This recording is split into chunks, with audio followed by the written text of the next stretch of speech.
ఆ 3 గ్లింప్స్‌లు చూసిన తర్వాత జనాలందరూ ముక్త కంఠంతో అంటున్న మాట ఏంటో తెలుసా? 'చంద్రముఖి' సినిమాలో ఒక డైలాగ్ ఉంటది కదా! పూర్తిగా చంద్రముఖిలా మారిపోయిన గంగను చూడండి అని. ఆ రకంగా పూర్తిగా అనిల్ రావిపూడి గారిలా మారిపోయిన త్రివిక్రమ్ గారిని చూడండి అన్నట్లుగా జనాలైతే మాట్లాడుకుంటున్నారు. దానికి స్పెసిఫిక్ రీజన్ కూడా ఉంది.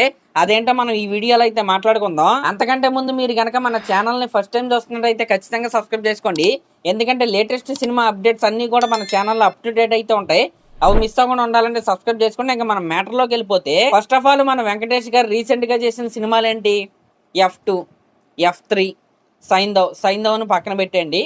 సంక్రాంతికి వస్తున్నాం. రీసెంట్‌గా మన శంకర్ వరప్రసాద్ గారి సినిమాలో చిన్న క్యామియో అయితే ఇచ్చారు. అంటే వెంకటేష్ గారు రీసెంట్ కెరియర్ మనం చూసుకుంటే సైంధవ్‌ను పక్కన పెట్టేస్తే చేసిన ప్రతి సినిమా కూడా ఫ్యామిలీ ఎంటర్టైనరే. అందులో ప్రతి సినిమాకి డైరెక్టర్ మన అనిల్ రావిపూడి గారే. అంటే ఆడియన్స్ మైండ్లో ఆ కాంబో యొక్క ఎఫెక్ట్ ఏదైతే ఉంటుందో, ఆ శాచురేషన్ లెవెల్ ఏదైతే ఉందో ఇక్కడ వరకు అయితే ఉంది. అంటే ఆ సినిమాలో ఉన్న క్యారెక్టర్స్ ఏవైతే ఉన్నాయో ఆల్రెడీ మనకి రిజిస్టర్ అయిపోయాయి.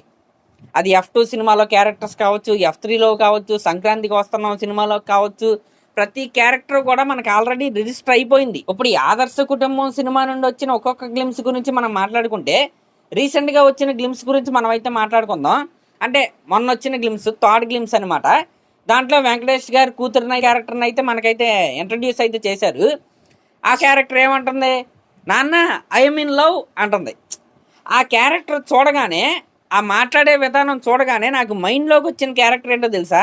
F2 సినిమాలో మెహ్రీన్ గారు చేసిన honey is the best character ఉంటుంది కదా, అదైతే నా మైండ్లోకి అయితే వచ్చింది. ఇంకా ఫస్ట్ గ్లిమ్స్లో శ్రీనిధి శెట్టి గారి క్యారెక్టర్ చూడగానే అదే F2 సినిమాలో తమన్నా గారి క్యారెక్టర్ అయితే నా మైండ్లోకి అయితే వచ్చింది. ఇంకా వెంకటేష్ గారి క్యారెక్టర్ చూస్తుంటే F2, సంక్రాంతికి వస్తున్నాం, ఈ అన్ని సినిమాల్లో ఉన్న వెంకటేష్ గారి క్యారెక్టర్ అయితే మనకైతే గుర్తొస్తుంది. ఎందుకంటే దాంట్లో కూడా ఆయన హస్బెండ్ క్యారెక్టర్ చేశారు, పిల్లలకి తండ్రిలాగే మనకైతే కనబడ్డారు. ఇంకా ఇంకొక క్యారెక్టర్ని అయితే ఇంట్రడ్యూస్ చేయలేదు, అదే బొడ్డోడి క్యారెక్టర్ అనమాట. మరి ఆ క్యారెక్టర్ ఏమైనా సంక్రాంతికి వస్తున్నాం సినిమాలో ఉన్న బుల్లిరాజు క్యారెక్టర్ లాగా ఉంటుందేమో అంటే నాకు అనిపిస్తుంది.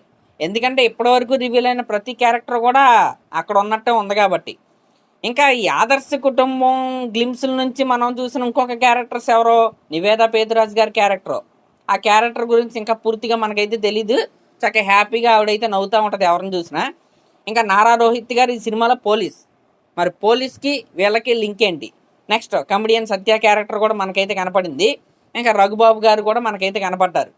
ఈ రకంగా మెయిన్ కాస్ట్ ఏవైతే ఉందో, శ్రీనిధి శెట్టి గారి క్యారెక్టర్ కావచ్చు, వెంకటేష్ గారి క్యారెక్టర్ కావచ్చు, వాళ్ళ పిల్లల క్యారెక్టర్స్ కావచ్చు, ఆల్రెడీ మనం రీసెంట్గా చూసిన సినిమాల్లో ఏ రకంగా అయితే బిహేవ్ చేశారో అది కూడా వెంకటేష్ గారి సినిమాల్లో అలాగే దీంట్లో కూడా బిహేవ్ చేస్తున్నారు. కాబట్టి మనకు అలా అనిపిస్తుంది. పూర్తిగా అనిల్ రావిపూడి గారి లాగా మారిపోయిన త్రివిక్రమ్ గారి లాగా మనకైతే అనిపిస్తుంది. కానీ దీని వెనకాల ఒక ప్రధాన కారణం అయితే ఉంది గ్లిమ్స్లు ఈ రకంగా రిలీజ్ చేయడానికి.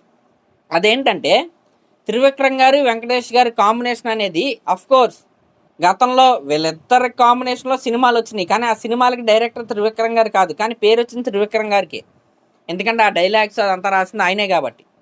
ఆ రేంజ్లో మనం ఊహించుకుంటాం. ఇప్పుడు నువ్వు నాకు నచ్చావు కావచ్చు, మల్లేశ్వరి కావచ్చు, ఈ టైప్లో ఈ రేంజ్లో మనం ఊహించుకుంటాం. అంత ఊహించుకోకండి రా బాబు, అంత లేదు, అలా ఉండదు సినిమా. ఈ సినిమా ఇలా ఉంటుంది, ఈ టైప్లో ఉంటుంది, ఫ్యామిలీ ఎమోషన్స్ మధ్య ఈ రకంగా ఉంటుంది. కాబట్టి ఆ ఎక్స్పెక్టేషన్స్ను మీరు అంత పెంచుకోవద్దు, ఇక్కడ పెట్టుకోండి అని చెప్పడానికే ఈ గ్లిమ్స్లు రిలీజ్ చేసినట్టు నాకైతే అనిపిస్తుంది. అంటే రైట్ సెట్ ఆఫ్ ఎక్స్పెక్టేషన్స్ని వీళ్ళైతే ఇప్పుడు బిల్డ్ చేసి, ఖచ్చితంగా ఈ గ్లిమ్స్లు రాకముందు మనకి ఇంకా ఎక్కువ అంచనాలు అయితే ఉండొచ్చేమో, కానీ ఈ గ్లిమ్స్లు చూసిన తర్వాత అసలు అంచనాలే లేవు, నాకైతే అసలు లేవు. సినిమా అయితే హిట్ అయింది, దాంట్లో అనుమానం అయితే లేదు, కానీ అంచనాలు అయితే తగ్గినాయి. ఒక వైట్ పేపర్ లాగా మనం అయితే సినిమా థియేటర్లోకి అయితే వెళ్తాం, ఎంజాయ్ చేసి అయితే బయటకు అయితే వస్తాం. కానీ ఈ సినిమా ప్లాట్ ఏదైతే ఉందో డిఫరెంట్ ఫ్రమ్ F2 అండ్ సంక్రాంతికి వస్తున్నాం లాగా నాకైతే అనిపిస్తుంది.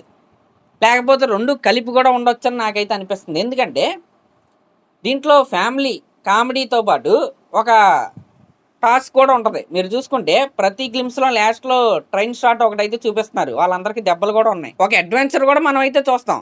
అయితే ఆ అడ్వెంచర్లోకి ఈ ఫ్యామిలీ మొత్తం ఎందుకు దూరారు, ఈ ఫ్యామిలీకి దానికి సంబంధం ఏంటనేది October 2న మనం అయితే సినిమాలు అయితే చూస్తాం. ఇక్కడ సినిమా టైటిల్ మనం చూసుకుంటే ఆదర్శ కుటుంబం AK-47. ఆదర్శ కుటుంబం అంటే మనకు ఆల్రెడీ కనపడుతుంది AK-47 అంటే గన్. దానికి ఈ కుటుంబానికి సంబంధం ఏంటి? వెంకటేష్ గారు ఏమైనా అండర్ కవరా, లేకపోతే శ్రీనిధి శెట్టి గారు ఏమైనా అండర్ కవరా, ఏంటనేది మనం సినిమాలో అయితే చూడాలి. మీరు F2లో చూసుకుంటే అది ఒక ఫ్యామిలీ డ్రామా. మళ్ళీ సంక్రాంతికి వస్తున్న సినిమాలో చూసుకుంటే ఆయన ఒక పోలీస్, ఒక టాస్క్ అయితే వీళ్ళందరూ కలిసి అయితే వెళ్తారు.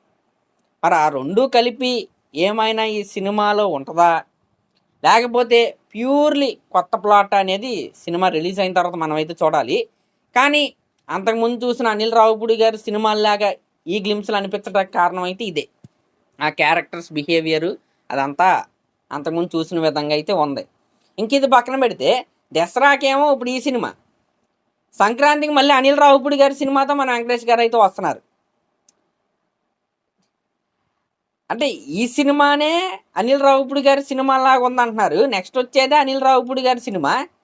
అంటే ఈ కాంబో యొక్క శాచురేషన్ ఎక్కువ అయిపోతుందా, అంటే పీక్ పాయింట్ని ఆల్రెడీ టచ్ చేసేసిందా అనేది సంక్రాంతికి మనకైతే తెలిసింది. మరి అదన్నమాట మ్యాటరో. మరి దీనిపై మీరేమనుకుంటున్నారో కామెంట్ చేయండి. అలాగే లేటెస్ట్ సినిమా అప్డేట్స్ కోసం సబ్స్క్రైబ్ చేసుకోండి. Thank you.